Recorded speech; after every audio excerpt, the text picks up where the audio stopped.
everybody. This week on Ask Cristen, I'm talking about why women's body shapes are often compared to fruits and vegetables. So for instance, I'm a corn, kind of straight up and down, and I got some, got a real cool hairdo. Actually,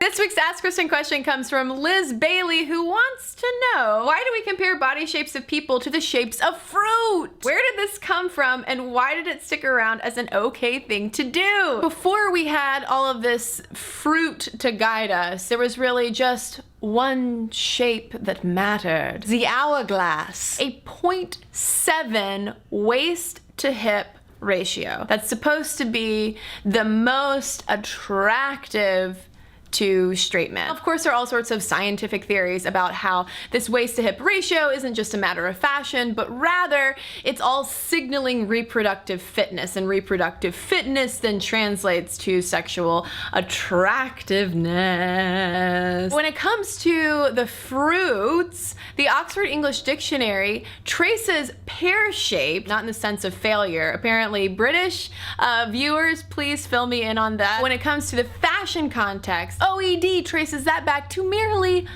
1993, the context being how to disguise an unattractive pear shape. I think that's the biggest problem that a lot of women have with this persistent tendency to put women into these fruit-shaped boxes based on a vague idea of their body shape, because what usually follows are recommendations on how to minimize and disguise, make you look as much like that idealized hourglass as possible. Not to say that better fitting clothes don't make us look better overall, but if the underlying message is to try to look like something you're not using clothes, that's only perpetuating a lot of body anxiety. Trying to fit a mold that's unrealistic in the aggregate. There are also body shape guidelines like this for men, but rather than comparing them to fruit, guys' bodies are compared to sporting equipment. So you can either be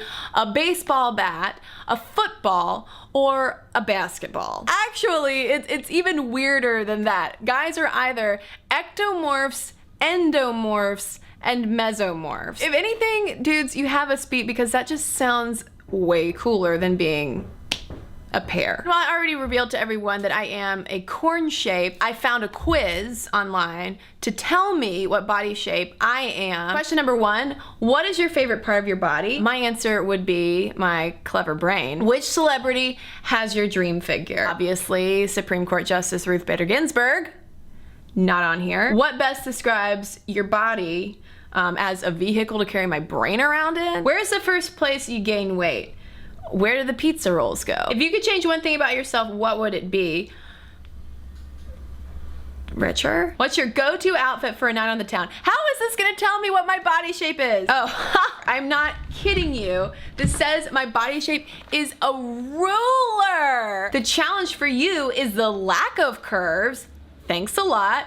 So you'll need to create them for yourself. Opt for a detailed top to create the illusion that something's there. Wearing a wide leg also helps provide fullness for the lower body. I didn't even realize how annoyed I was by this whole body shape thing until I took this quiz, which is basically telling me what I should feel bad that I don't have. This is just so representative of these kinds of lies that yes, it sells us clothes, and it sells us makeup, and it sells us gym passes that we'll never fully utilize, and it sells us these lies that regardless of whatever kind of fruit or vegetable you might most resemble, something's wrong with you. So with that, I now want to know from you listeners, what do you think about comparing body shapes to fruits and vegetables and household objects like rulers? Do you think that it's ridiculous? Do you think that it can be helpful for learning how to dress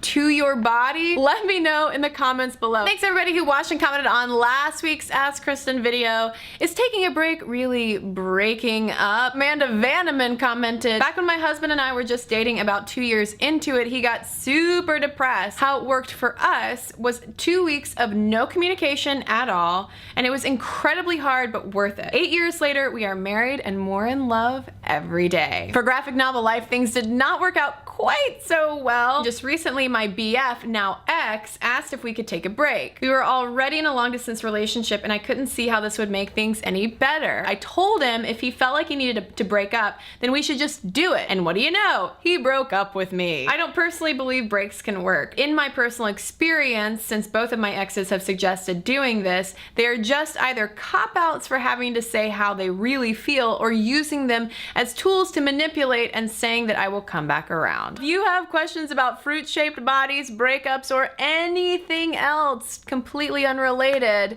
you know where to go. Ask them in the comments below so I can give you some answers.